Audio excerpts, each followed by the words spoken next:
Apple Cash is a convenient way to send, receive, and spend money directly from your iPhone. It's linked to your Apple Wallet, allowing you to make purchases and pay for things with ease. Here's how to use your Apple Cash card. Set up Apple Cash. Before using it, ensure that Apple Cash is set up in your Apple Wallet.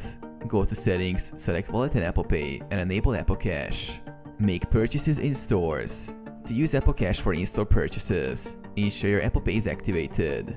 When you're ready to check out, open your Apple Wallet, select your Apple Cash card, and hold your iPhone near the card reader.